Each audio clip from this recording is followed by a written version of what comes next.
저 시작하기 전에 하나 물어볼게요. 혹시 시은이는 르네상스가 뭔지 알아요? 몰라요. 네, 알겠습니다. 오늘 저 뭐죠? 우리 시은이나 소윤이에게 공부에 도움되는 얘기도 있기 때문에 조금 자세하게 설명을 좀 그런 부분들 하고 네, 들어가도록 하겠습니다. 자, 오늘 말씀이 질병 시대의 근본 지입니다. 제목이. 자, 이제 제목을 여러분이 보고 뭘 하셔야 되냐면요. 말씀 묵상하기 어렵다 이렇게 되면요. 여러분 설교 제목 가지고 제목 보고 이게 무슨 뜻일까? 이 말씀을 왜 주셨을까? 이 두 가지만 생각해도 됩니다. 네, 진짜로. 뭐 복잡하고 어려울 것도 없어요. 이게 이 제목이 무슨 뜻인가? 그 다음에 이 말씀을 왜 내게 주셨는가? 이 두 가지 생각하면 지금 그거 여러분이 그거 붙잡고 묵상하고 기도하는 것만큼 응답이 오기 시작합니다. 그래서 그 응답 오면 그 응답 가지고 그게 응답일 뿐만 아니라 미래도 보는 일로 연결시키면 돼요. 이게 자연스럽게 이렇게 됩니다. 아무튼 오늘 지금 본문 읽으면서 좀 그런 생각이 들었는데 지금 사도행전 8장 4절로부터 8절에 자세히 보면 영혼 치유와 실제 치유, 육신 치유의 내용이 다 들어있습니다. 이제 그래서 그걸 말씀을 계속 묵상하게 되면 설교 내용과 설교의 내용이 성경에 있는 장면으로 이렇게 겹쳐집니다. 이제 그러면 이게 지금 뭐냐면 우리는 말씀 통해서 뭐가 생긴 거냐? 이미지가 생긴 거죠. 그렇죠? 그 이미지가 생기는 작업을 잘 하면 그게 뭐가 되느냐? 그게 바로 하나님이 내게 주신 형상. 또 그 형상을 가지고 있는 사람에게 하나님이 주시는 힘. 그렇죠? 그리고 그 힘 가지고 실제 성취될 미래. 요 3세팅이 같이 되는 겁니다. 그렇죠? 네. 자, 오늘 서론이 조금 중요해서 또 특별히 미션을 바로 잡아야 인턴십도 되고 포럼도 될 거 아니겠습니까? 그죠? 자, 그 인턴십 미션 바로 잡으려면 흐름 잘 봐야 돼요. 서론 보니까 지금 이 질병 시대라는 얘기. 지금 오늘 최민욱 장로님이 대표 기도 때 질병 시대라는 얘기를 하셨죠. 이거 굉장히 중요한 얘기입니다. 이 질병 시대란 말이 어디서 나온 거냐? 자, 오늘 서론 보니까 지금 첫 번째가 시대의 흐름을 봐라 그랬는데 그 시대의 첫 번째가 뭐냐? 나그네 시대다. 이 나그네 시대란 뭐냐? 여러분 아마 다 아실 겁니다. 이건 우리 랩런트들이 더 잘할 거예요. 뭡니까? 이스라엘 백성이 복음 잃어버리고 나니까 언약을 놓치고 나니까 노예로 팔려가 버렸습니다. 그죠? 애굽 시대를 얘기하죠. 또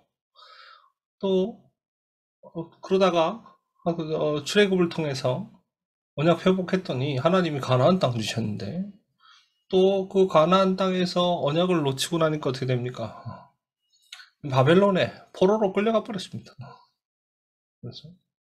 그래서 또 바벨론에서 또 하나님께서 일방적인 하나님의 역사로 이스라엘 백성을 바벨론에서 구출하시고 오히려 바벨론에서 너희는 돌아가서 너희 땅에 가서 성전 지으라고 왕이 도와줬죠. 성전까지 회복하는 일이 벌어졌는데 성전 회복해놓고 또다시 언약을 놓칩니다. 그랬더니 그 결과 어떻게 됩니까? 속국돼 버렸습니다. 그렇죠. 이 속국된 시대에 그때 예수님께서 이 땅에 오신 겁니다.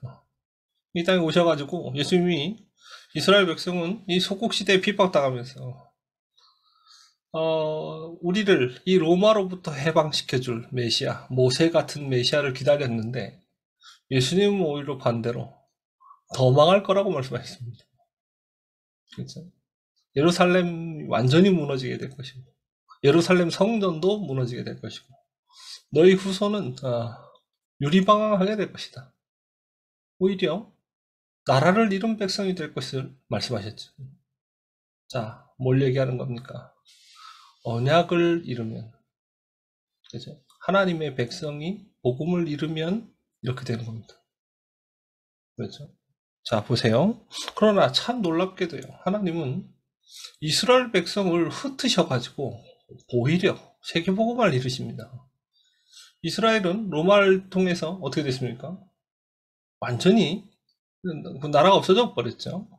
나라가 없어졌는데 오히려 로마는 복음화가 돼서 로마 국교가 기독교가 되는 놀라운 반대 현상이 일어납니다.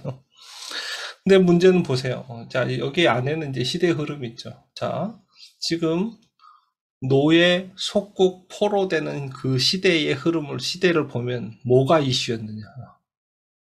당시에.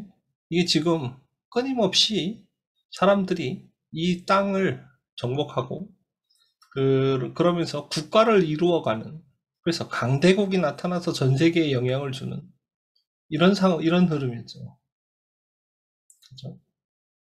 그래서 지금 언약을 놓친 이스라엘은 전 세계가 이 사당의 그 소나기에 들어가는 것을 막지 못했습니다. 그래서 하나님이 이렇게 노예가 되고 포로가 되고 속국이 되는 방식으로라도 사실 이 복음화를 이루신 거죠. 그러나 예수님 이후의 시대부터는 어떻게 바뀌었느냐? 강대국 로마가 로마가 복음화되는 일이 벌어진 겁니다. 근데 문제는요, 지금 로마가 이 복음화되고 나니까 이게 지금 그럼 이제 이 복음이 유지가 돼서 세계복음화가 그냥 돼야 되는데 이 복음 자체가 또 변질되기 시작한 겁니다. 그랬더니 어떻게 됐느냐? 교권 시대가 와버렸습니다. 자, 이제 우리 렘넌트들은 역사의 흐름에 대해서 좀 알아야 돼요. 이스라엘이 로마 복음화 된 다음에 그 다음에 이 복음은 어떻게 되었는가를 생각해 보면 지금 그 뭡니까? 지금 그 복음이 변질되고 나니까 이제 이때가 이제 교부 시대 아닙니까? 다시 말하면 예수님이 남기신 12제자, 이 초대교회의 사람들이 세계복음화해서요. 이 사람들이 또다시 많은 제자들을 세운 겁니다. 그래서 그 시대를 보고 교부 시대라고 그래요. 이 사람들이 전 세계 돌아다니면서요. 곳곳에 가서 교회 세웠어요. 근데 여기서부터는 성경에는 안 나오죠. 역사책에만 나옵니다. 그래서 교회사라는 과목을 공부를 해보면 이제 나오는데 성경에는 이제 예수님이 십자가 지고 돌아가신 다음에 그 예수님의 제자들이 한 행적까지만 나오죠. 그죠? 근데 이제 그 뒤에 그러면 그 예수님의 제자들이 또 제자들을 세우고 전도운동을 지속해온 결과 로마가 복음화됐죠. 그래서 거기를 이제 교부 시대라고 합니다. 근데 이제 로마가 복음화되고 나니까 이제 왕도 교회 가야 되잖아요. 그렇죠? 이제 왕도 교회 가야 되고 왕도 예배 드려야 되고 옛날에는 왕이 이제 왕 마음대로 다 했는데 이제는 그 막강한 힘이 이 왕 위에 교회가 있기 시작한 겁니다. 그렇죠? 왕도 구원받아야 되니까. 이제 그러다 보니까 이제 이 교회의 우두머리가 누구냐? 누가 정통성이 있는 초대교회의 후계자냐? 이런 문제들이 대두된 겁니다. 그러면서 모든 권력이 교회의 우두머리였던 교황에게 다갔습니다. 이 사람이 말 한마디 하면요, 왕도 아무 말을 못해요. 옛날에 어느 정도였냐 하면요, 왕들도 교황이 허락을 해야 결혼했어요. 그렇죠? 이혼할 때도 어땠냐? 교황이 허락을 해줘야 이혼해요. 이 정도로 그 왕들에게 미친 영향력이 어마어마했죠. 그러다 보니까 어떻게 됩니까? 교회에 막강한 권력이 생긴 겁니다. 실제로. 그래서 교회에 권력뿐만 아니라 권력까지는 어떻게 되죠? 많은 사람이 붙고 경제도 붙고 그렇습니다. 막강한 영향력을 미치게 됐는데 그러다 보니까요. 뭐가 없어졌냐? 복음이 없어져 버렸어요. 복음이 다 없어지고 나니까 예배는 드리는데 하나님의 말씀 성경 펴놓고 얘기는 하는데 전혀 복음 없는 얘기를 하는 겁니다. 그래서 현실적인 문제를 어떻게 해결할 것이냐, 또 내 개인의 뜻, 소망, 또 내가 지키고자 하는 어떤 과거의 관습 이런 것들을 하는 거에 교회의 모든 힘이 소비된 거죠.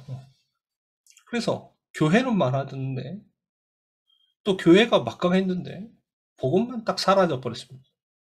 그래서 요 교부 시대를 보고 교권 시대라고 합니다. 교회의 권세. 이게 이제 어마어마해진 거죠. 그래서 이 교권이 얼마나 강해졌느냐. 그 교황이 갖고 있는, 교황의 말이 성경보다 더 권위 있는 입장이 돼버렸어요. 성경에서 하나님이 이렇게 말씀하셨어도 교황이 반대로 얘기하면 뭐가 맞느냐 이렇게 볼 때 교황이 하는 말이 맞다. 이렇게 할 정도로 교회가 타락한 겁니다. 그렇죠? 이제 이러다 보니까 어디까지 갔습니까? 구원의 조건이 뭐냐? 성경에는 뭐라고 얘기하죠? 영접하는 자 곧 그 이름을 믿는 자들에게 하나님 자녀되는 권세 주셨다 그랬거든요. 그렇죠? 누구든지 그의 이름 부르면 구원을 얻겠다고 말씀하셨는데 이게 이제 교권화되면서 이 이제 교회가 당시에 성 베드로 성당이라고 지금도 이탈리아 가면 있습니다. 지금 이탈리아 가면 있는데 성 바오로 성당인가요? 이 교회를 어마어마하게 이게 지금 몇백 년 동안 지은 교회인데 이 큰 교회를 지으려고 했는데 돈이 부족해진 겁니다. 그러니까 교회가 이제 돈이 필요하단 말이에요. 근데 유럽에 있는 왕들한테 헌금하라 하니까 유럽에 있는 왕들이 싹 다 전쟁하느라고 거지가 돼버렸어요. 그래가지고 헌금을 어떻게 거둘 방법이 없는 겁니다. 그때 이 교황이 그럼 이거 어떡하냐, 이거 빨리 지어야 되는데 이러다가 이거 못 짓는 거 아니냐 이런 위기감이 들어가지고 어떤 방법을 썼느냐, 성경에 전혀 없는 얘기죠. 너희가 헌금 많이 하면 천국 가는 티켓 줄게 교회에서, 이렇게 된 겁니다. 그래가지고 뭐 복음도 아니고 예수 믿는 것도 아니고 복음도 모르는 사람들이 이제 죽으면 지옥 간다 이런 분위기가 있으니까 무서워가지고 이거 돈 주고 천국 가는 티켓 샀어요. 여기까지 타락하게 된 겁니다. 그때 어떤 일이 벌어졌냐, 역사적으로 두 가지 중요한 일이 동시에 벌어졌습니다. 그게 뭐냐 하면 르네상스하고 종교개혁입니다. 자, 르네상스는 뭐냐? 자, 보세요. 교권 시대라는 게 뭐죠? 모든 것을 하나님 중심으로 라고 하고 교회 중심으로 하는 이런 그게 강제화되는 시대였어요. 그러니까 어떤 상황이 되냐면, 다시 말하면 이제 개인의 자유, 또 개인의 선택 이런 거 다 무시되고 교회에서 하라고 하면 이제 교회에서 이렇게 하자 이렇게 하면 무조건 해야 되는 이런 시대죠. 그러다 보니까 이게 교권화되면서 이게 부정부패가 엄청 많아진 겁니다. 또 성경이랑도 안 맞는 일들이 많아지고, 아까 얘기한 대로 천국 가는 티켓 팔고요. 이런 일이 자꾸 벌어지니까 지금 그때 두 가지 이제 큰 운동이 일어났는데, 하나는 종교개혁 운동이 일어났습니다. 왜 성경에도 없는 그런 말들을 지어내 가지고 니네가 구원을 사고 파냐? 그죠? 이게 이제 마틴 루터를 통해서 시작된 종교개혁 운동입니다.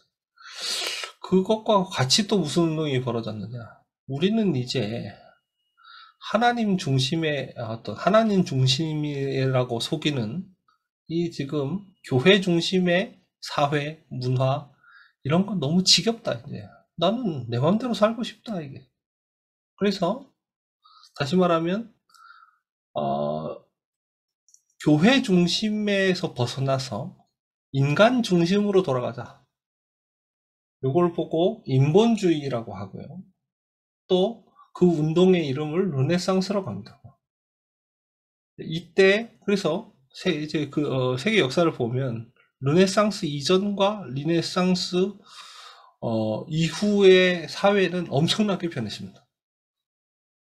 실제로 그때의 과학도 엄청 발전하고요. 그때 많은 철학도 엄청나게 발전하고요.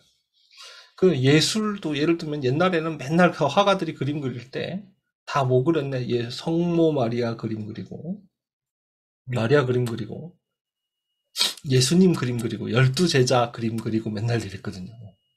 그런 거밖에 예술 그걸 다른 거를 그리지 못하게 했어요. 그랬는데 근데 르네상스 이후부터는 어떠냐? 그냥 사람 그림 그리고요. 풍경화 그리고요. 누드화 그리기도 하고요. 이렇게 이제 사람이 바라보는 그 표현하는 대상이 하나님이 아니라 하나님과 관계없는 것들을 이제 표현하기 시작한 거죠. 그래서 음악도 예전에는 다 작곡 어떻게 했냐 찬양을 작곡했는데 르네상스 이후부터는 어떻게 됐냐 이제는 그 개인 사람에 대한 그죠 이런 이제 음악으로 다 바뀌고요. 이게 큰 변화를 이룹니다. 아무튼 그래서 이제 다시 말하면 교권 시대 다시 말하면 로마 복음화가 됐는데 복음이 없어지고 나니까 교권화 됐고요. 교권화를 또 무너뜨리려고 종교개혁을 했더니 어떻게 됐냐. 인본주의가 지배되고 교회가 분열되는 개인화 시대가 열린 겁니다. 그죠? 자, 보세요. 항상 이게 여기서 우리가 얻어야 될 되게 중요한 교훈이 있어요. 현실적으로 보면, 지금 이 교회가 썩어가지고, 교황이 썩고, 교회 관리들이 썩고, 이래가지고 지금, 그게 문제야. 그래서 지금 이 세상이 고통받는 거야. 이렇게 본 겁니다. 그 사람들이 부패해서. 그래서 그 사람들을 없애버리면, 지금까지 하던 것과 반대로 가면 이 문제가 해결되겠지. 이렇게 생각한 겁니다. 우리는 주로 답을 그런 식으로 찾아요. 자, 보세요. 요새 보니까, 우리나라도 심지어 어른들이 뭐라고 하냐면, 결혼하기 전에 동거를 좀 먼저 해보고 결혼해야 된다. 이런 얘기 많이 해요. 근거는 뭐냐? 그냥 같이 전혀 다르게 살아오던 두 사람이 서로 살아간다는 마음 하나 가지고 결혼했더니 살면서 문제가 너무 많이 생기는 겁니다. 맨날 싸우고 갈등이 가치관이 다르니까 중요하게 생각하는 게 다르니까 막 그 싸움이 계속 일어나는 겁니다.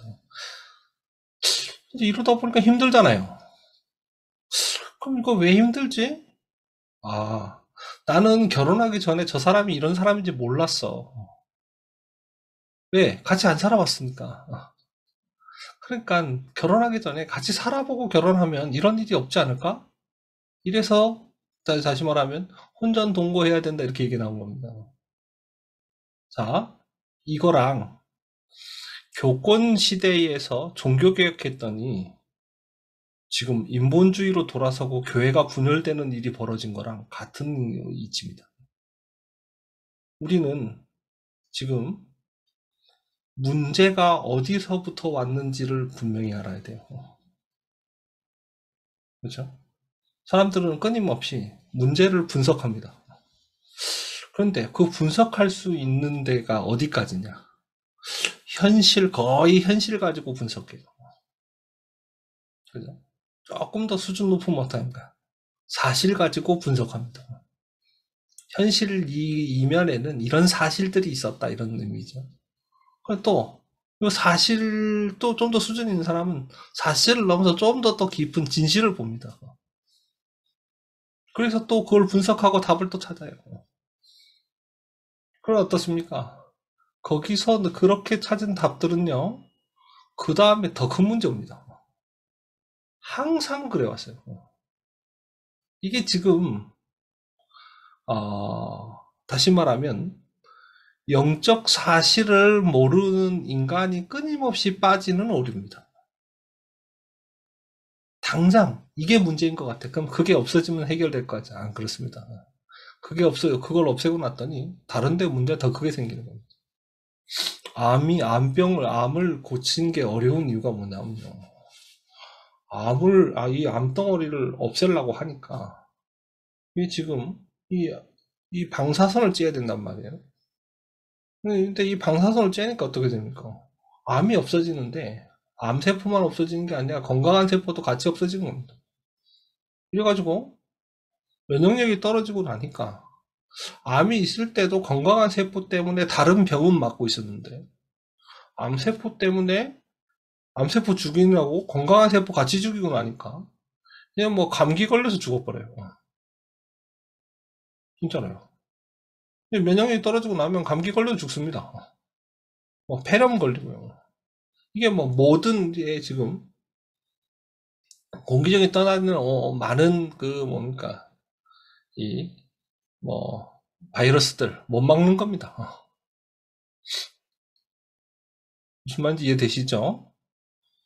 기억하셔야 돼요. 우리는 저와 여러분이 복음 알고 있다는 것은 다른 사람들이 못 보는, 다시 말하면 사람이 아무리 노력해도 이유를 알 수 없는, 원인을 알 수 없는 문제에 답을 가지고 있는 겁니다.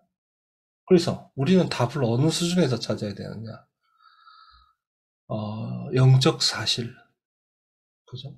그걸 넘어 하나님의 계획에서 찾아야 돼요. 그죠? 그걸 꼭 봐야 돼요. 근데 그거를 못한 겁니다. 왜? 복음 없어지고 나니까. 사람들이 다 복음 모르니까요. 복음은 없어졌는데, 교회가 문화로 남았거든요. 건물도 남아있고, 예배 형식도 남아있단 말이에요. 무슨 뜻인지 모르고 그냥 하는 겁니다. 그냥 하다 보니까요. 실제 문제 오니까 어떻게 돼요? 그 문제는 전혀 복음으로 해결하지 않고요. 그죠? 영적 사실을 모르다 보니까 자꾸 뭐 인간의 방법으로 해결하려고 한 겁니다. 그러다 보니까 어떻게 돼요?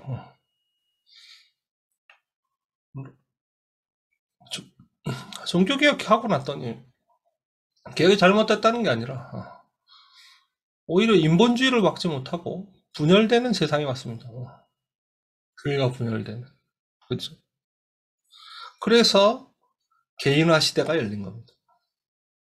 개개인이 다 알아서 하는 거죠. 자기가 잘해야 되는 세상인 거죠. 자, 자기가 잘해야 되는 세상, 얼마나 좋은 세상입니까? 자기가 잘하면 되는 세상. 문제는 잘할 힘이 없어요. 그죠? 교회만 썩은 줄 알았는데, 알고 보니 인간 자체가 다 썩어 있어요. 성경이 그렇게 얘기하잖아요. 대부분 보면, 시민들은 어떻게 했습니까? 정치인들이 잘못해서 세상이 이렇다고 생각하죠. 근데, 정치인 다 없애고 버리고 나면 좋은 세상 옵니까? 아닙니다. 개개인도 똑같아요. 그렇죠? 다시 말하면, 인간이 근본적으로 이 치유되지 않는 이상, 사실 문제는 계속 똑같이 벌어지는 겁니다. 그렇죠? 왜 하나님께서, 과연 로마가 문제라면 로마 황제를 하나님 확 죽여버리면 되잖아요. 그렇죠?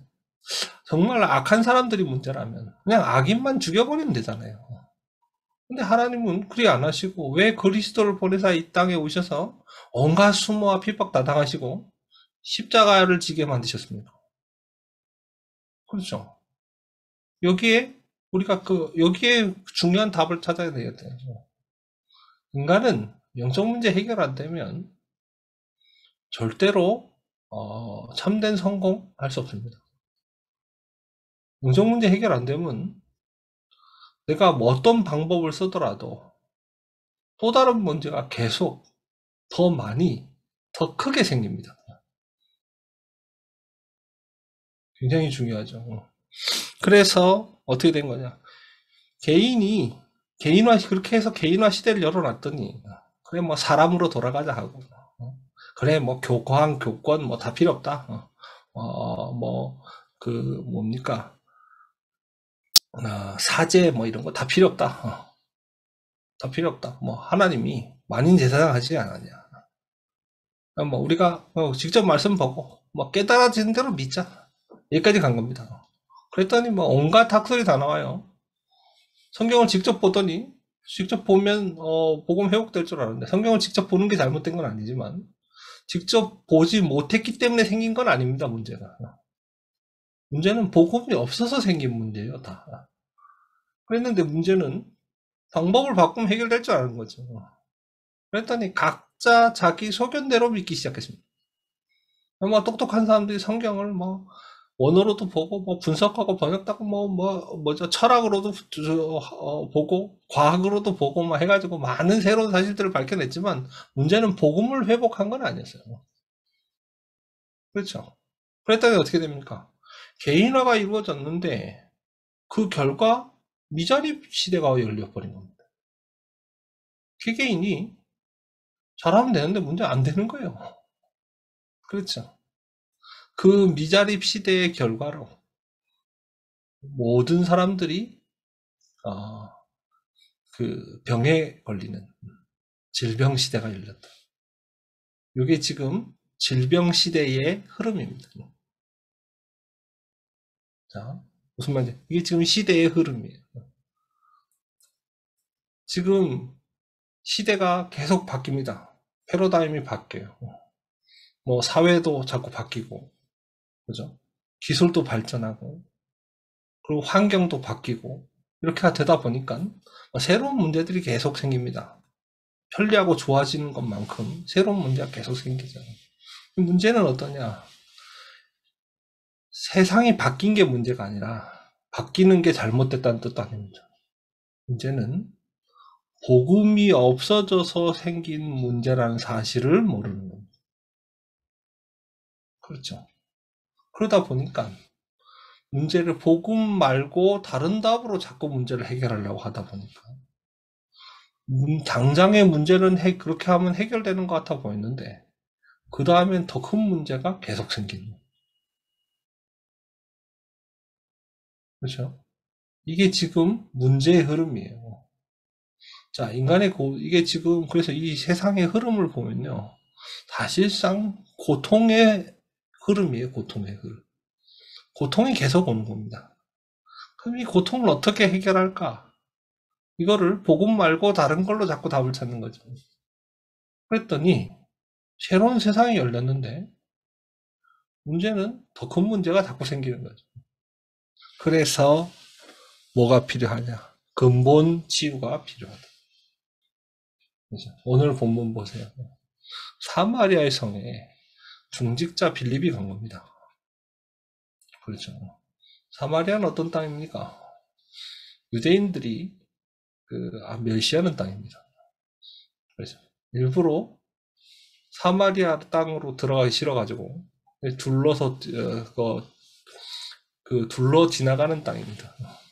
근데 예수님께서 뭐라고 말씀하셨냐? 오직 성령이 임하시면 너에게 임하시면 권능 받고 예루살렘과 온 유대와 사마리아와 땅끝까지 증인될 것이다 이랬단 말이에요. 이 중직자 빌립이 그 언약을 붙잡은 겁니다. 그래서 지금 말씀 성취의 흐름을 봤어요. 그렇죠. 이미 마가다락방에서부터 예루살렘으로부터 온 유대로 이 복음이 퍼지는 폭발적인 역사를 이미 다 봤습니다. 인턴십 된 거죠. 그렇죠. 드디어 이 사람이 어떻게 되냐. 그렇다면 내가 해야 될 일은 뭐냐? 나의 미션은 뭐냐? 그렇죠. 이 사도들이 갈 수 없는 지금 나만 갈 수 있는 현장이 어디냐? 그 시간표와 나의 현장을 바라본 겁니다. 그리고 사마리아를 향했습니다. 그는 확실한 컨셉과 컨텐츠를 갖고 있었습니다. 증거가 뭡니까? 이 사람이 사마리아에 성 가서 다른 걸 한 게 아닙니다. 그리스도를 백성들에게 전파했습니다. 그래서 이 그리스도를 전파했다는 말이 무슨 말이냐? 이게 지금 영혼을 치유했다는 겁니다. 그렇죠? 이 그리스도를 바르게 전파했더니요. 어떤 일이 벌어집니까? 이 그냥 영혼만 치유된 게 아닙니다. 실제 치유 일어난 겁니다. 귀신들이 쫓겨나갔죠. 그렇죠? 많은 병든 사람들이 고침을 받았습니다.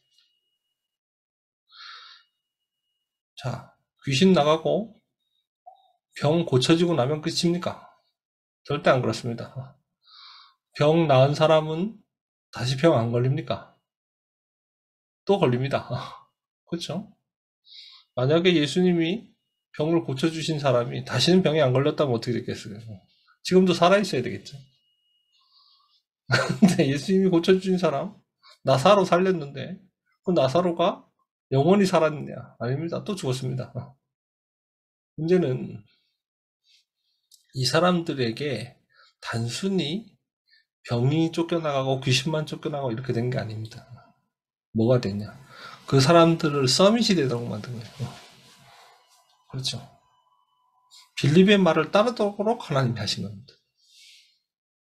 그랬더니 어떻게 돼요? 한 성 전체에 큰 기쁨이 있었습니다. 성 전체가. 지역 복음화의 역사. 이거는 사도행전 19장 바울이 했던 일과 같은 일이죠. 그렇죠? 이 사건은 마가다락방에서 일어난 일과 똑같은 겁니다. 무엇으로만 가능하냐? 이 질병 시대. 질병이 어쩌다 여기 왔는가? 왜 인간이 사단에게 붙잡혔는가? 그 근본을 알고 치유해야 되는 거예요. 아시겠죠? 그게 굉장히 중요합니다. 그래서 이 질병을 볼 때는 우리는 어떻게 봐야 되냐? 왜 흐름을 봤느냐? 이 질병은 단순히 온 게 아닙니다. 오래된 문제입니다. 어디서부터 왔느냐? 복음 없어진 창세기 3장 때부터 온 겁니다. 그렇죠? 질병이 언제부터 왔습니까? 인간이 하나님 떠나고요. 그 다음부터 왔어요. 에덴 동산엔 병 없었습니다. 그렇죠? 지금 이 질병은 사실상 오래된 문제예요. 그래서 우리는 이 질병을 어떻게 봐야 되냐? 사단이 가져다 준 12무가지 문제의 결과임을 알아야 돼요. 그렇죠? 이 질병은 사단이 가져다 준 12가지 문제의 결과입니다. 그래서 당장 병을 고치는 게 문제가 아닙니다. 그 병이 오게 된 원인을 고쳐야 돼요. 그렇죠. 그래서 이 근본 치유란 뭐냐? 12가지 문제에서 빠져나오게 하는 치유를 말해요. 그렇죠? 그래서 이 근본 치유 없는 이 세상의 치유는 싹 다 거짓 치유고 틀린 치유입니다. 그렇죠? 자, 이제 지금 그렇다면 이 질병 시대라는 말이 지금 어떤 흐름에서 나온 말이냐도 알았고, 그래서 왜 근본 치유를 해야 되느냐도 이제 여러분이 이해됐을 겁니다. 그죠? 자, 그러면 지금부터 이제 뭘 봐야 되느냐? 그러면 실제로 우리가 이 세상, 이 질병 시대를 치유하는 근본 치유를 어떻게 할 것이냐? 그 컨텐츠를 보는 겁니다. 그죠? 자, 인턴십은 컨텐츠를 바로 알아야 돼요. 그죠? 인턴십은. 그렇다면 이 실제 치유하는 과정과 내용은 뭐냐? 첫 번째, 영혼 치유입니다. 오직 그리스도로 사탄이 가져다 준 12가지 문제를 해결할 수 있습니다. 그렇죠? 그거 외에는 다른 방법이 없습니다. 그래서 하나님이 이 질병이 이 땅에 처음 생기게 된 창세기 3장 사건이 벌어지자마자 처음부터 답을 주신 겁니다. 여자의 후손. 그렇죠? 이 질병이 생긴과 동시에 하나님은 그 질병에 대한 해답을 주신 겁니다. 그래서 오직 그리스도 외에는 이 12가지 문제에서 빠져나올 수 없습니다. 그래서 이 12가지 문제에서 빠져나오는 그리스도의 이름을 붙잡을 때 우리에게는 어떤 치유가 일어나느냐. 하나님이 우리를 창조하셨던 창세기 1장 27절.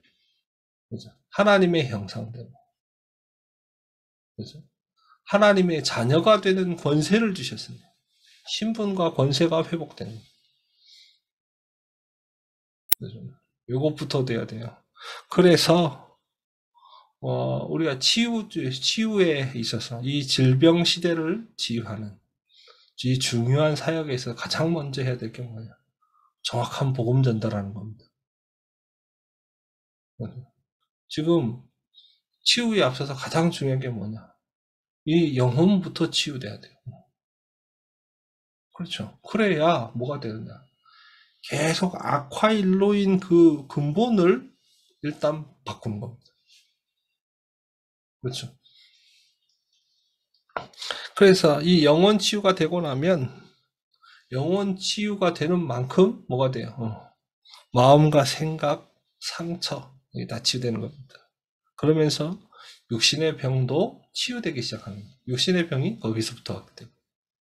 그렇죠. 앞에 거부터 바꾸는 겁니다. 이게 느려 보이지만 이게 가장 좋은 방법입니다. 그렇죠? 우리 뭐 아프면 당장 빨리 낫기를 원하잖아요. 당장 빨리 나면 어떻게 되죠? 이렇게 살아도 되는구나 하고 또 그렇게 합니다. 그래서 빨리 안 낫는 게 오히려 큰 복이에요. 왜 그러냐?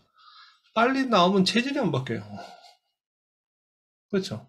내가 지금 그렇게 된 데는 내가 그렇게 살아온 과거에서 온 결과잖아요. 그죠? 그러면 내가 그렇게 살아온 부분 근본부터 바꿔야 된단 말이죠. 그래서 오히려 이게 지금 빨리 안 낫는다 하더라도 사실상 근본부터 치유에 들어가기 시작하면 이게 단순히 병만 낫는 게 아닙니다. 그렇죠? 인생이 바뀝니다. 사단이 만들어 놓은 12가지 문제에서 빠져나오는 정도가 아니라 하나님이 서밋으로 바꿔버리시는. 근데 이 치유는 어려운 사람을 그냥 돕는 게 아닙니다. 그 사람의 인생을 서밋으로 만드는 겁니다. 굉장하죠. 그래서 이때부터 삶 치유, 다시 말하면 불신앙과 염려, 근심이 사라지게 되는 겁니다. 기억하셔야 돼요. 자, 우리가 아홉 세팅이라는 메시지를 붙잡고 계속 기도하고 계시죠. 우리가 지금 사돈면에서 보면 우리 자신의 영적 문제, 우리의 영혼을 치유하는 시간이 필요합니다. 그렇죠? 그래서 지금 그렇다면 내가 지금 해야 되는 이 3세팅 중에 첫 번째로 해야 될 일이 뭐냐, 기준이 뭐냐라고 볼 때 우리의 영혼을 소생케 하는 그 치유의 시간을 가져야 돼요. 그렇죠? 그 치유의 시간이란 뭐냐? 방금 얘기한 대로 불신앙과 염려, 근심에서 빠져나오는 겁니다. 그게 기준이에요. 어떻게 불신앙과 염려, 근심에서 빠져나올 것이냐? 오직 그리스도로. 오직 그리스도로 내 영혼이 치유될 때 빠져나옵니다. 무슨 말인지 아시겠죠? 우리가 생각 없이 오늘을 시작해요. 우리가 이 힘을 얻는 시간 없이 오늘을 시작해요. 그러다 보니까 현실이라는 문제에서 여지없이 깨지는 겁니다. 그렇죠? 우리 체질이 어떠냐? 영적 존재임에도 불구하고 영적인 힘이 필요하다는 사실을 모르는 수준이에요. 그렇죠? 그러다 보니까 우리가 어릴 때부터 살아오면서 영적인 힘을 어떻게 얻을 수 있느냐? 이게 없어요. 그렇죠? 사실상 우리가 근본을 누리는 사실상 지금 생기는 모든 문제, 내게 닥칠 모든 현실들이 근본적인 입장에서 이 복음을 누리면 사실은 이게 지금 염려하거나 고민거리가 아니라는 걸 알 수 있습니다. 얼마든지. 그렇잖아요. 제가 어저께 영상 하나 봤는데, 되게 짧은 영상이었어요. 뭐냐. 고3이 수능 치고 난 다음에 표정. 이래가지고 15초짜리 영상이 있더라고요. 그래서 무슨 표정인가 해가지고 봤더니요.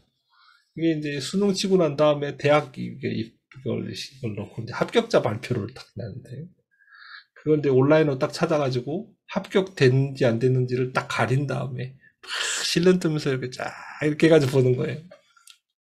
이걸 보더니 합격 딱 보니까 막 벌떡 일어나가지고 저 뭐죠? 막 뭐죠? 눈물 닦고 막 입 막고 이렇게 감동하는 이런 사진하고 또 넘어가더라고요. 제가 그걸 보고 되게 공감됐습니다. 그렇지. 저도 그랬던 적이 있거든요. 근데 웃기는 거 있잖아요. 그게 너무 중요해 보이고 그게 어떻게 되느냐에 내 인생을 갈아 넣는데 문제는 그거 지나고 난 다음에 그러면 그때부터 행복하게 잘 살았습니다. 이렇게 하고 엔딩이 돼야 되는데 그거는 내 인생의 관문 중 아주 작은 관문 하나에 불과해요. 그렇죠?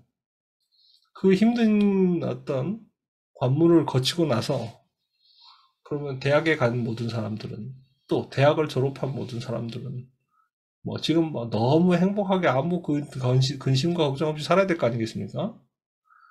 근데 문제는 그 사람들은 또 다른 문제에 또 더 큰 문제에 빠져 더 힘들게 살고 있어요 지금 뭐. 그렇죠? 내가 넘어선 그 첫 번 관문이 어떤 관문을 넘어서서 어디에 도착했던 거기엔 행복이 없습니다. 그렇죠? 그래서 넘어간 사람들 보면 알잖아요. 그렇죠? 그게 너무 중요한 문제라고 생각하지만 알고 넘어봐야 또 똑같아요. 또 와요. 기억해야 됩니다. 그리스도께서 이 땅에 십자가를 지시기로 그래서 우리를 위하여 십자가를 지시고 부활하시기로 하나님이 작정하신 그 순간부터 믿는 모든 자는 구원받은 겁니다. 그렇죠? 끝난 겁니다. 그 사실을 누려야 돼요. 그래서 내 영혼을 소생시켜라. 그래서 치유 중에 치유는 뭐냐? 불신 아무나 찾아가지고 당신 영적 문제 있습니다. 치유받아야 됩니다. 그러면 사람들이 뭐라 그러겠습니까? 아, 어떻게 하셨습니까? 이럴까요, 과연? 예, 그런 사람도 있겠지만, 네, 보통은 다, 너나 잘해, 임마. 이런 소리 들을 겁니다. 무슨 헛소리냐. 이렇게 들을 거예요. 그래서 지금 진짜 치유운동 하려고 하면, 이 세상, 지금 질병 시대를 치유하려고 하면, 내 영혼부터 소생시키는 시스템이 있어야 돼요. 그 구체적인 내용이 있어야 돼요. 구체적인 방법이 있어야 돼요. 구체적인 증거 있어야 돼요. 그렇죠. 그것부터 해야 돼요. 어떻게 해야 될지 한번 생각해 보세요. 하나님이 우리에게 주신 이 구원의 축복을 내가 어떻게 누려서 이 12가지 문제에서 빠져나오나 이 지금 하나님이 내게 주신 이 이미지를 어떻게 살려낼 것이냐. 창세기 1장 27절, 2장 7절, 2장 1절부터 18절을 어떻게 내게 살려낼 것이냐. 이거 생각해야 돼요. 아시겠죠? 그거부터 시작하는 겁니다. 그렇게 되면 어떻게 됩니까? 그때부터 실제 치유가 일어나는 겁니다. 실제 치유가 뭐냐? 뇌에 각인된 거, 마음에 뿌리 내려진 거, 육신에 체질된 거 바뀌는 겁니다. 그래서 요거를 바꾸는 것은 고치는 게 아니라 살리는 것이다. 고치는 게 아니라 살리는 것이다. 고치는 건 뭡니까? 나의 잘못된 부분을 고친다 이렇게 보는데 그게 아니라 나의 죽은 부분을 살려낸 것입니다. 그래서 어떻게 하냐? 영적 면역력, 뇌의 면역력, 육신의 면역력을 키우는 건데 그 실제 내용이 뭐냐? 깊은 시간이다. 그럼 깊은 시간은 뭐냐? 깊은 말씀. 제가 제목 얘기한 걸 그래서 말씀드린 겁니다. 자, 보세요. 질병 시대의 근본 치유. 질병 시대에 그러면 보통 우리가 이렇게 생각하기 쉽죠. 요새 병든 사람들이 많으니까. 그래서 근본 치유 이러면 그래. 구원받아야지. 여기까지 여러분이 생각할 겁니다. 근데요.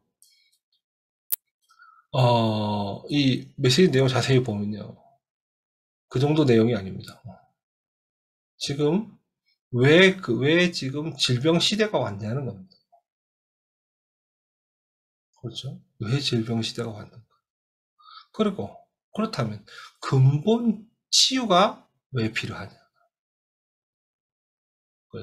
그리고 그럼 근본 치유를 어떻게 할 것이냐? 실제 근본 치유가 되느냐? 그 모든 내용이 오늘 메시지 속에 다 들어있습니다. 여기서 여러분이 조금 더 나아간다고 하면요. 생각해보세요. 우리 지난주 메시지 뭐였죠? 세 가지 컨셉입니다. 산업인이 가져야 되는 산업 컨셉이 뭐죠? 원조의 컨셉입니다. 산업인이 가져야 되는 인턴십의 컨셉이 뭡니까? 삼서밋입니다. 그러면서 산업인이 가져야 하는 실제 뭔가 포럼의 컨셉이 뭡니까? 현장 선교사입니다. 그렇죠? 자, 그러면 이 말씀과 실제 오늘 말씀 다시 말하면 자, 이 컨셉을 가졌단 말이에요. 컨셉이 개념이잖아요. 그죠? 내 삶에 가장 중요한 세 가지 개념을 찾은 거예요. 그걸 가지고 지금 시대를 딱 보니까 질병 시대란 말이에요. 그렇죠? 그럼 이 컨셉을 가지고 어떻게 근본 치유를 하는 것이다. 그리고 또 이 근본 치유가 되면 나에게 하나님이 주신 진짜게 나오잖아요. 그죠? 내가 치유되면 그 진짜게 뭐냐? 이 세 가지 컨셉이다. 이런 말이 돼요. 그렇죠? 자, 이번 주 강단이 뭐였죠? 이번 주 강단이 온유한 자를 쓰시는 하나님이십니다. 그죠? 온유한 자를 쓰시는 하나님. 하나님은 온유한 자를 쓰십니다. 그러면 온유한 자는 뭡니까? 하나님께 잘 길들여진 하나님의 뜻을 가장 잘 알고 그 인도받는 사람. 이게 지금 온유한 자입니다. 그런다라고 볼 때 지금 하나님이 지금 온유한 자를 쓰시겠다고 하셨는데 그럼 하나님의 뜻이 뭐냐? 질병 시대가 온 이 시대를 이 시대의 근본을 치유하라고 하시는 겁니다. 맞아요? 온유한 자란 하나님 뜻을 가장 잘 아는 자입니다. 그래서 그 본문에도 뭐라고 나옵니까? 선지자들 많이 있으나 내가 그들에게 직접 나타나지도 않고 애매한 말로 말했다. 그러나 내가 모세한테는 직접 나타나서 분명하게 얘기했다. 네가 어떻게 감히 모세를 비방하냐? 하나님 이렇게 말씀하셨단 말이에요. 그러면서 모세가 이 세상에 가장 온유한 자라고 말씀하셨단 말이에요. 그렇죠. 무슨 뜻입니까? 하나님께 가장 정확하게 알고 있다는 뜻입니다. 그렇죠. 하나님은 지금 우리를 뭐라고 우리에게 어떤 언약을 주셨느냐? 내가 너희에게 내 뜻을 정확하게 알게 하겠다는 뜻입니다. 맞아요? 그렇잖아요, 지금. 그죠? 그러면 하나님 뜻이 뭡니까? 질병 시대를 근본적으로 치유하라는 겁니다. 이런 답이 나오잖아요, 그죠? 이게 머리가 좋다, 나쁘다 이런 게 아닙니다. 말씀을 믿고 묵상하면 연결됩니다. 모든 말씀이 응답으로 오기 시작하고요. 그렇죠? 그 말씀이 현장에서 확인되고요. 그러면서 뭡니까? 하나님의 절대 계획이 보여지는 겁니다. 이렇게 되게 돼 있어요. 그래서 어떻게 깊은 말씀이란 뭐냐? 하나님의 말씀을 묵상하는 겁니다. 우리 목사님이 자주 강조하시죠. 말씀이 무슨 뜻인지를 항상 생각해요. 스스로 질문해라. 그렇습니다. 그거 하는 겁니다. 그거를 즐거워하는 렘넌트 7명은 그걸 모두 다 즐거워했습니다. 말씀 생각하고 묵상하는. 근데 실제로 진짜로 해보면요. 엄청 뭐랄까요. 큰 힘이 생기고요. 영적 상태가 달라집니다. 실제로. 진짜 많은 게 깨달아집니다. 문제는 우리가 TV 보고, 뭐죠? 이 세상 미디어에 오래 노출되면 이 영적 상태가 안 좋아져가지고 말씀을 묵상하기 싫어집니다. 마음이. 이게 꼭 몸이 피곤한 게 아니라 뭐랄까요. 우리 영적 상태가 뭔가가 이 정신이 이게 흐려져 있게 돼요. 근데 뭐랄까요. 말씀을 묵상하잖아요. 그러면 이 영이 맑아지고 머리가 맑아집니다. 진짜로 그렇습니다.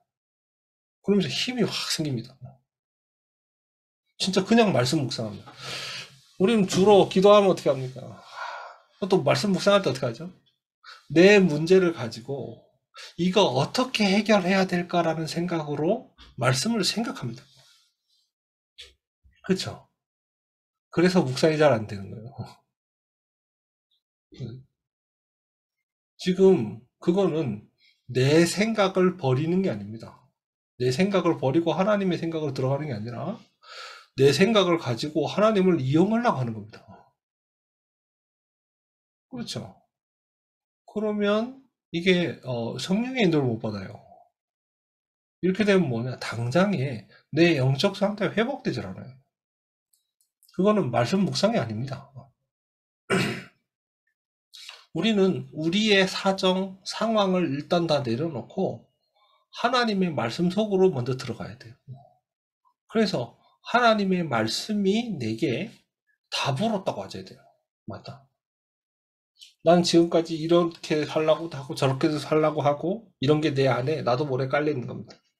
그러다 보니까 하나님 보실 땐 문제 아닌 것이 내게는 문제가 되는 겁니다. 그렇죠. 그런데 더 웃긴 건 뭐냐? 그 문제를 해결하려고 갖다 말씀을 쓰는 겁니다.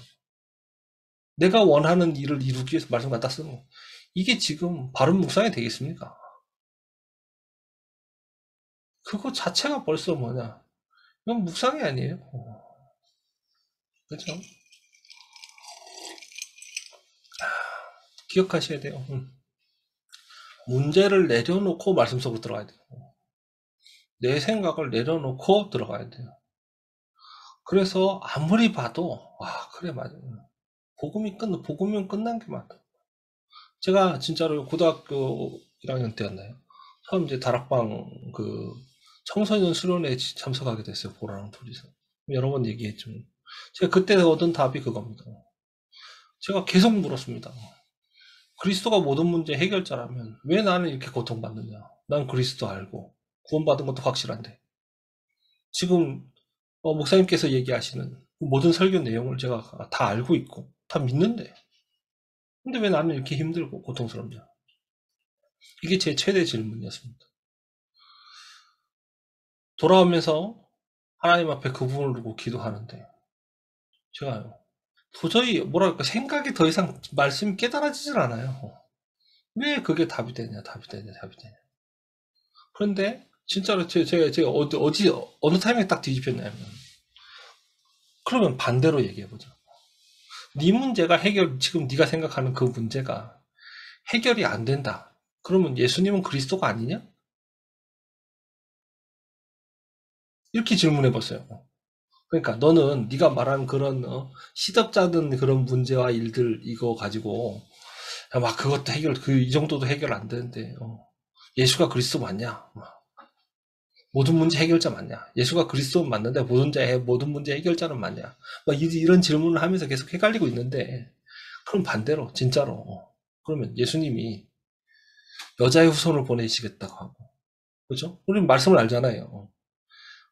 이 성경의 모든 선지자들이 그 그리스도께서 이 땅에 오실 것을 아주 구체적으로 어디에 오실지도 오셔서 무엇을 하실지도 그걸 다 말씀하시고 그대로 성경대로 오셔가지고 성경대로 죽으시고 성경대로 부활하셨다는 사실 제가 알잖아요.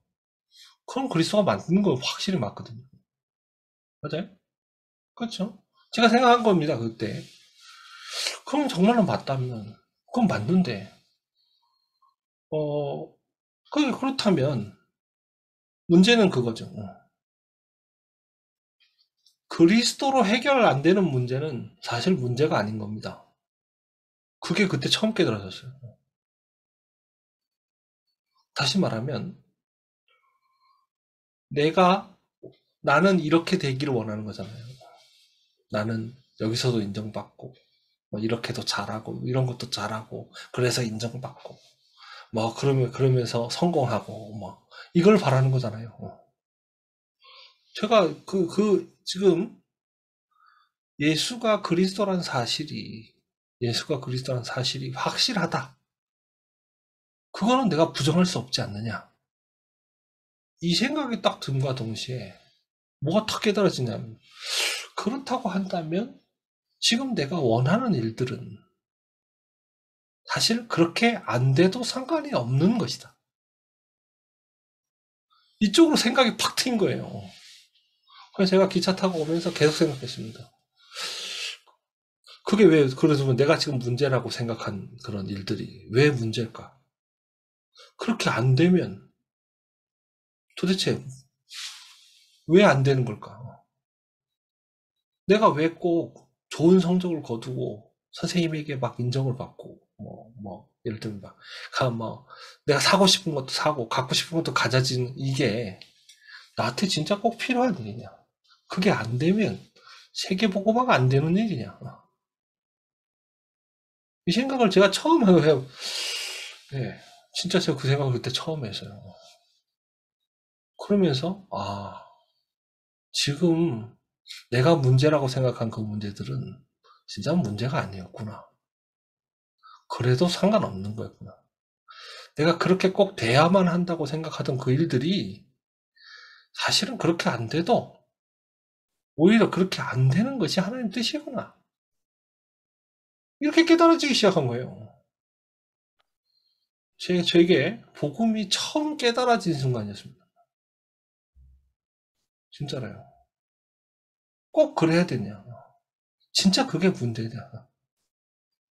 제가 문제라는 생각은 단 한 번도 안 했거든요. 왜냐. 주변에 있는 모든 사람들이 내가 그렇게 되기를 원했어요. 공부도 잘하고, 인정받고, 그래서 그런 거 있잖아요. 저는 전도가 그거라고 생각했거든요. 좋은 결과를 내서, 저는, 어, 예수 믿고 기도한 것밖에 없어요. 이렇게 간증하는 거 있잖아요. 그럼 사람들이 그 말을 듣고 다 예수를 믿고, 하나님 계획은 제가 그렇게 말하는 게 아니었던 것 같습니다. 그렇게 제가 말을 안 해도 된. 제가 성경 보니까요. 성경인 사람들이 다 그렇게 말해서 세계보고만 했냐? 그렇진 않더라고요. 물론 그렇게 된 사람도 있고, 그렇게 안 된 사람도 있어요. 실패가 오히려 증거가 되고요. 그렇잖아요. 그런 게 반드시 내가 잘 돼야만 세계보고마가 되냐. 그런 게 아니더라고요. 잘 된다는 의미가 또 뭡니까? 오히려 하나님은, 제가 그러고 나서 이제 그때 다락방에서 유 목사님이 지옥 생활에서 천국 생활이라는 책을 꼭 읽어봐라. 복음을 이해하는데 큰 도움 된다. 이랬단 말이죠. 그래서 이제 제가 그 집회에 참석하고 올라오면서 그런 걸 깨닫고. 그래서 이제 그 책을 읽어봐야겠다. 그래서 바로 서점에 가서 책을 샀습니다. 사서 이제 학교 갔다 오가는, 버스 타고 이제 오가는데, 학교 오가는 길에 이제 그 책을 막 이렇게 본 거죠. 보다가 너무 충격받았습니다. 예, 진짜로. 무슨 어떤 부분이었냐. 그 책에서 가장 중요하게 얘기했던 게 뭐냐. 하나님은 너가 뭐를 잘해서 하나님께 영광 돌리를 원하는 게 아니라 네가 행복하기를 가장 원하신다는 거예요. 그것도 나 때문에. 다시 말하면 그리스도로 인하여 행복하기를 원하시는 거예요. 그것 때문에 십자가를 지셨다는 겁니다. 그 책에서 제가 가장 충격받은 지점이에요.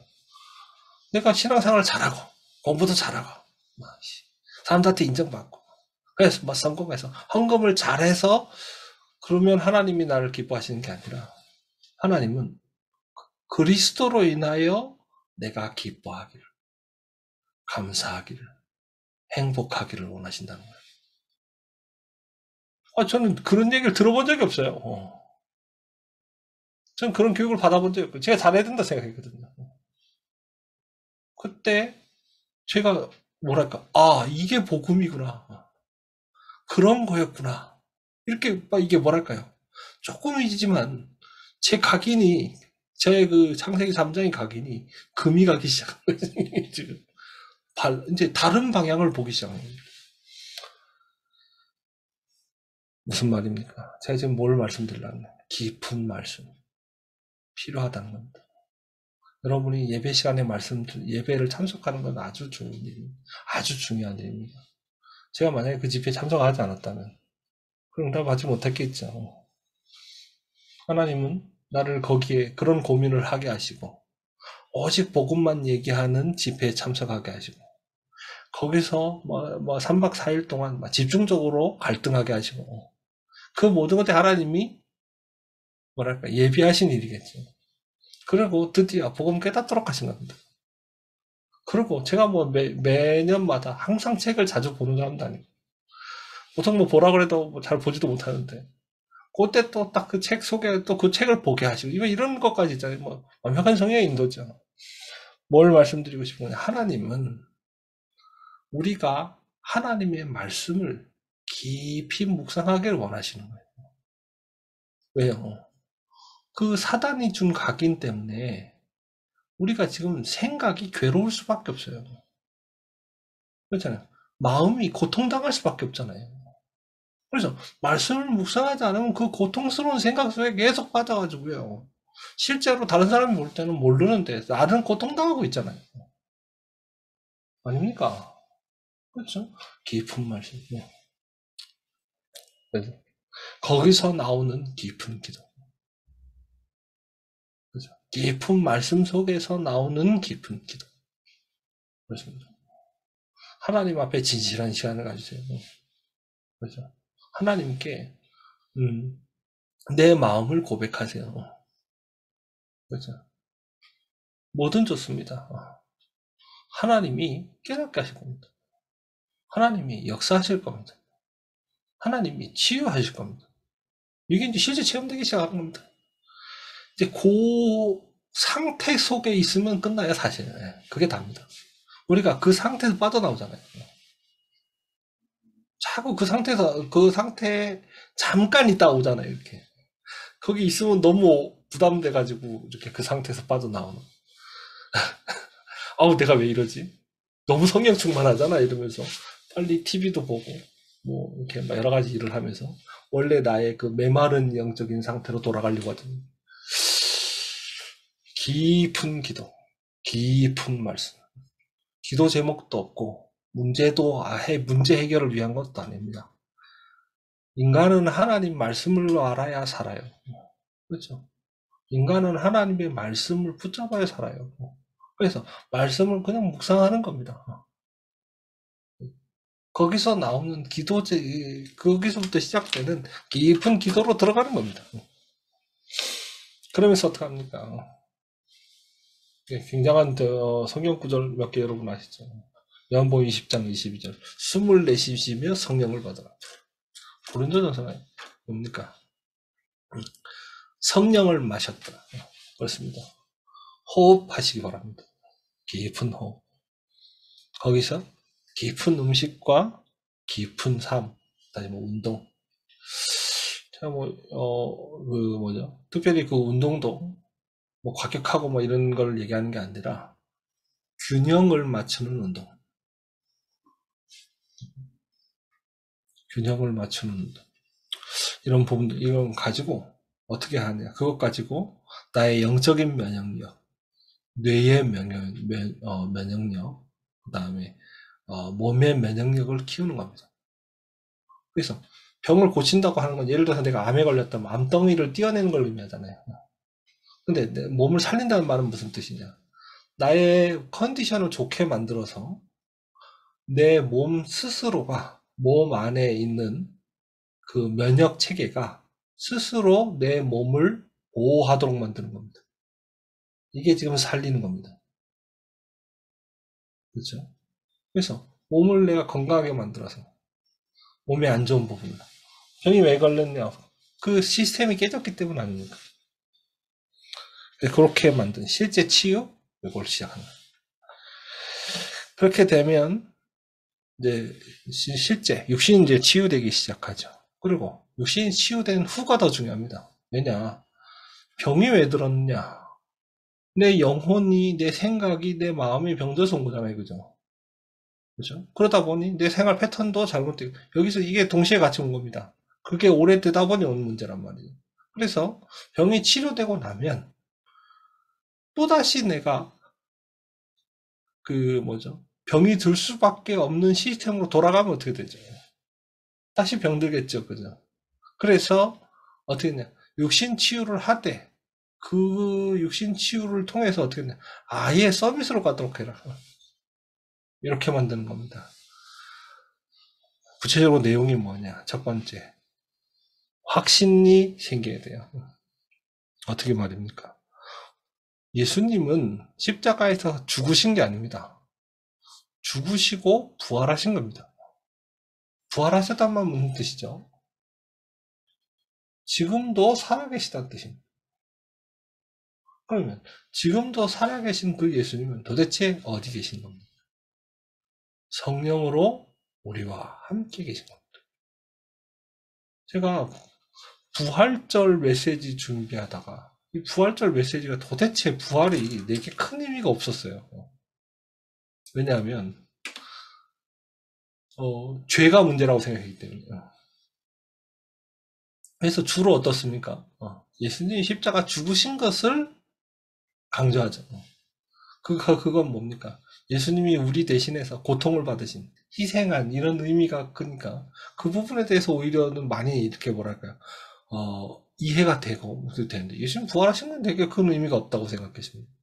근데 제가 그 부활절 메시지를 준비하다가 처음으로 그 부분을 깨달았어요. 예수님이 부활하셨다는 말은 지금도 살아계시다는 뜻입니다. 지금도 살아계시다는 말은 우리와 함께 계시다는 뜻이다. 그래서 이 부활이 엄청난 의미가 있구나. 이런 생각을 제가 처음 했어요. 그래서 제가 끝에 기도할 때 살아계신 이 말을 꼭 넣게 된 이유가 그 부활절 메시지 준비한 뒤로부터 그렇게 돼요. 그게 너무나 중요한 의미라는 걸 알게 됐기 때문이죠. 그렇습니다. 부활하신 예수 그리스도는 지금 우리와 함께 계십니다. 그것부터 확신해야 돼요. 그렇죠? 그러면 그러고 나서 그 확신을 가지고 어디를 뭘 하느냐? 확인하는 겁니다. 뭘 확인하느냐? 사단이 결박되면 하나님 나라가 임합니다. 그렇죠? 그래서 하나님 나라가 무엇이며 그렇다면 하나님의 계획은 무엇이냐? 하나님 나라의 일. 요거를 확인하는 겁니다. 그죠? 그걸 확인하게 되면 뭘 합니까? 그걸 이제 실제 체험하는 겁니다. 그렇죠? 어떻게 체험하냐? 성령 충만을 체험하는데 정시기도, 24기도, 25기도, 영혼의 축복 이렇게. 다시 말해 영시기도는 뭡니까? 시스템을 만들라는 겁니다. 그렇죠? 리듬을 만들라는 얘기죠. 그리고 24기도는 뭡니까? 컨텐츠를 얘기하는 겁니다. 뭘 할 것이냐? 내용을 얘기하는 거예요. 25기도는 뭐냐? 응답이죠. 하나님이 하시는 건데 다시 말하면 플랫폼입니다. 응답이 몰려오게 되어 있을 뿐만 아니라 또 다른 다른 사람들이 응답을 찾을 수 있도록 만드는 그 플랫폼이 되어지는 겁니다. 그 영혼의 축복은 뭡니까? 드디어 살리게 되는 겁니다. 시너지. 그렇죠? 요거를 체험해라. 네 번째 뭡니까? 그렇게 되면 드디어 영적 세계가 보이기 시작한 겁니다. 자, 영적 세계에 대한 체험이죠. 그렇죠? 다시 말하면 정말로 하나님 나라도 있고 사단의 나라도 있는 겁니다. 진짜로 있다고 한다면 우리가 있는 현장은 둘 중에 하나에 속해 있겠죠. 그죠? 그래서 이 앞에서 성령 충만을 체험하게 되면 그때 비로소 뭐가 보이냐? 사단의 역사 보이고, 지금까지 내가 겪고 사람들이 겪고 있는 모든 일들이 그냥 원래 사는 게 그런 게 아니라 사단에게 속해 있었기 때문에 생긴 일이구나. 이걸 깨닫게 되는 겁니다. 사마리아 땅 보세요. 오늘 보면 가서 복음 전했더니 귀신이 떠나가고 병든 자들이 나왔어요. 무슨 말이 됩니까? 병들고 귀신 들리고 했던 모든 일들이 복음 없어 생긴 문제란 얘기가 되잖아요. 그죠? 그리고 또 이게 지금 사단의 나라 때문에 생긴 일이라는 얘기가 되잖아요. 실제 사단이 사로잡고 있었던 얘기입니다. 그 지역을. 그렇죠? 그래서 진짜 기도하고 응답을 받아보면 뭐가 알게 되냐. 실제 현장은 실제 세상은 사단이 잡혀있구나 이거 압니다. 그게 체험되는 겁니다. 그때부터 드디어 내가 하나님의 자녀입니다. 이 자녀란 신분 안엔 어마어마한 권세가 들어있고 그래서 내가 가는 곳마다 이 사단의 나라가 무너지고 하나님의 나라가 임하며 하나님의 일이 거기서부터 시작되는 거고 이게 보이는 겁니다. 그렇죠? 이때부터 어떻게 됩니까? 사람을 살리는 힘이 생기기 시작합니다. 그게 바로 오력입니다. 그렇죠? 그러니까 영적 세계가 완전 완벽하게 보인 거죠. 그럼 그 모든 축복이 모든 사람에게 있단 말이죠. 그걸 살리는 힘이 생기는 겁니다. 그래서 어떻게 되냐? 24 성령 충만 누리는 영적 서밋이 되는 것이다. 그래서 우리의 치유는 뭐냐? 그냥 병을 고치는 게 아닙니다. 다시는 병들지 않는 겁니다. 그렇죠? 복지에 대해서 용사님 말씀하실 때마다 하신 얘기죠. 뭡니까? 참된 복지란 복지 대상이 되지 않는 것이다. 되지 않도록 만드는 것이다. 계속 복지를 받는 입장에서 이제는 도움 필요 없는 사람이 되는 거죠. 자립되도록 만드는 거예요. 그렇죠? 그냥 병이 한번 나은 게 아니라 병이 들지 않을 뿐 아니라 병을 고치는 사람으로 만드는 것이다. 그렇죠? 이렇게 되는 겁니다. 결론입니다. 현장에 많은 빈 곳이 있습니다. 하나님이 지금 그 빈 곳에 빛을 비추려고 우리 교회 중직자들을 세우신 겁니다. 여러분은 빛을 비출 수 있는 권세가 있고 또 빛을 발해야 되는 의무도 있습니다. 의무이자 권세죠. 권리죠. 그래서 그 빈 곳은 어디냐? 첫 번째 성도들입니다. 성도들이 어디에 빠져 있느냐? 지금 율법주의, 신비주의, 그것도 아니면 인본주의에 다 빠져 있어요. 셋 중에 하나에 무조건 빠져 있어요. 아니면 세 개 동시에 나와 있는 사람도 있습니다. 무슨 말입니까? 사람들이 왜 율법주의 하죠? 복음 모르기 때문에 율법주의 하는 겁니다. 자, 교권이 왜 교권 시대가 열렸는지 여러분 말씀드렸죠. 그죠? 복음이 없어지니까 교권 시대가 된 거예요. 그죠? 교권이 잘못된 게 아닙니다. 복음이 없어지고 나니까 교권만 남게 된 겁니다. 그래 무너지는 거예요. 그렇죠. 율법이 잘못됐다는 얘기가 아닙니다. 복음이 없어지고 나니까 율법주의가 되는 겁니다. 율법으로 구원받으려고 하는 겁니다. 그렇죠? 자, 보세요. 신비주의도 마찬가지입니다. 인본주의도 마찬가지입니다. 다 그게 어디서 나온 거냐? 율법주의든 신비주의든 인본주의든 이 주의라는 말은 그 문제 해결의 답이잖아요. 그죠? 문제를 해결하기 위해서 인간 중심으로 갔다는 얘기고 문제 해결하기 위해서 신비로 갔다는 얘기입니다. 답은 항상 복음입니다. 그렇죠? 그래서 성도들의 빈 곳이란 뭐냐? 사실은 복음 모르기 때문에 생기는 모든 일이라는 거예요. 그렇죠? 두 번째입니다. 후대들은 어떻습니까? 후대들은 이 지금 사단이 준 최고의 병이죠. 상처 가운데 빠져 있습니다. 그리고 착각 속에 빠져 있습니다. 무슨 착각이요? 나는 쓸모없는 존재다. 나는 아무것도 못한다. 또는 나는 뭐든 할 수 있다. 뭐 내가 뭐든 할 수 있다라고 생각하든 난 아무것도 못한다. 둘 다 착각이죠. 그죠? 다시 말하면 언약 안에서 나를 발견하지 못한 겁니다. 남은 자의 언약이 없는 겁니다. 그렇죠? 렘넌트란 언약이 없는 거예요. 그러다 보니까 어떻게 됩니까? 또 편견 생겨요. 이건 이렇게 돼. 이게 지금 이건 이래, 이건 저래. 이런 편견이 막 뭐 엄청나게 많이 생기는 거죠.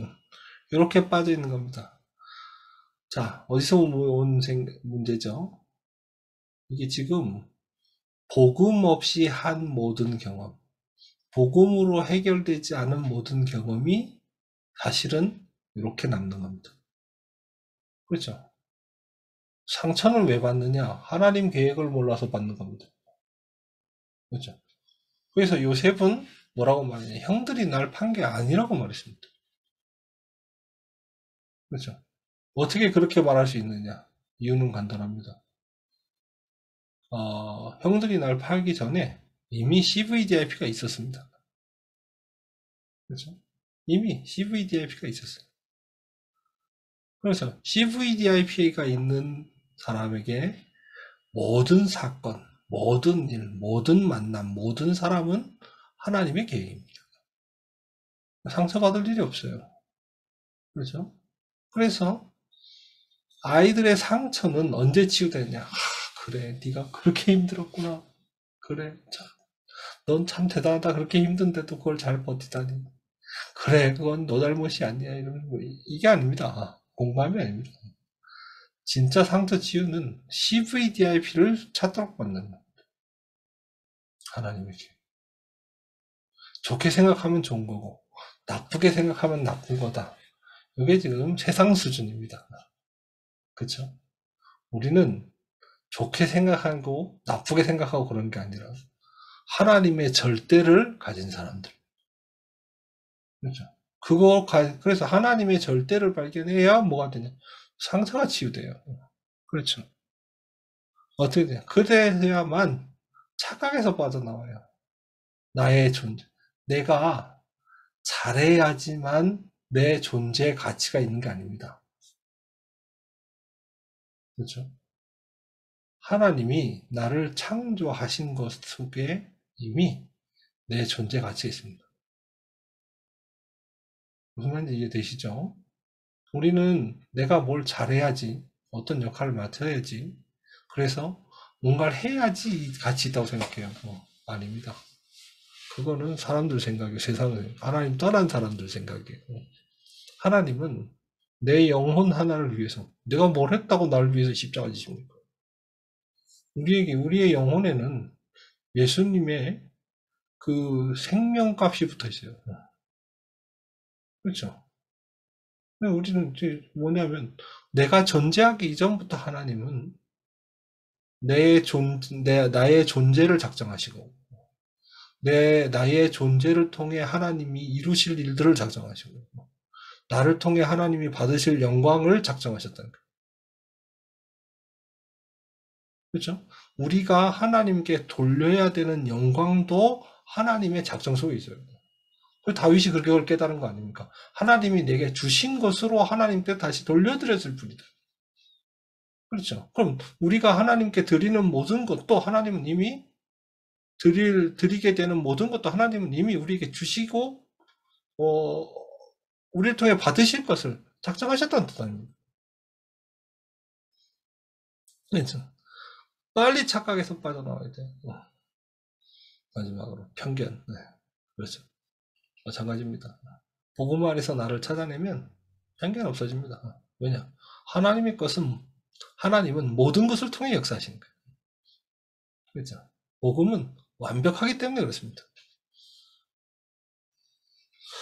마지막으로 237 빈 것은 뭡니까? 기억해야 됩니다. TCK입니다. 네. 뭐 사회적으로도 문화적으로도 어느 곳에서도 이해받을 수 없는, 어느 곳에서도 뭐랄까요, 내 것을 찾을 수가 없는 이런 상황에 몰려 있습니다. 그러나 또 반대로 얘기하면 그 사람 TCK들은 착각할 일이 없어요. 그렇죠. 착각할 일이 없어요. 그래서 우리 TCK들에게 세계복음화의 미션이 전달돼야 돼요. 그게 지금 237의 빈 곳이 TCK, 그 TCK의 빈 곳이 미션입니다. 세계복음화는 항상 TCK 통해서 일어났어요. 그래서 그 세 가지 현장이 기다리고 있다. 그 빈 곳을 찾아가라. 그 빈 곳을 향해 성령의 인도를 받아라. 실제 치유에, 다시 말해 근본 치유의 답을 가져옵니다. 그래서 이 시대를 하나님이 우리 중직자들을 통해, 또 우리 초원교회를 통해, 우리 렘넌트를 통해 하나님이 이루실 겁니다. 언약으로 붙잡고 성령 인도를 받으시는 우리 초원교회 성도님들 다 되시기 바랍니다. 제가 기도하고 마치겠습니다. 은혜가 많으신 하나님 감사합니다. 주께서 이 질병 시대를 미리 보시고 성령을 약속하시며 우리를 그리스도의 삼중직의 대사로 부르셨습니다. 하나님, 이 시대, 지금 이전 시대부터 지금까지 세상 사람들은 문제의 원인을 알지 못했고 또 알 수도 없었습니다. 그래서 이 시대의 문제를 해결하기 위해 몸부림친 결과 더 큰 영적 문제가 닥쳤습니다. 하나님, 오는 시대의 재앙을 막는 근본 치유가 우리 중직자들과 초원교회 전 성도들을 통해 일어나게 하여 주옵소서. 우리에게 하나님 주신 오직 복음으로 말미암아 영혼을 치유하게 하시고 또 실제 질병을 치유하게 하시고 하나님 육신을 치유하게 하라. 이 시대의 서밋들이 다 되게 하여 주옵소서. 이제는 우리를 구원하신 우리 주 예수 그리스도의 은혜와 성부 하나님의 놀라우신 사랑하심과 성령 하나님의 역사하심이 질병 시대라는 영적 문제를 두고 근본 치유의 언약을 붙잡고 돌아가는 조업교회 모든 성도들 머리 위에 이제로부터 영원까지 항상 함께 계실지어다. 아멘.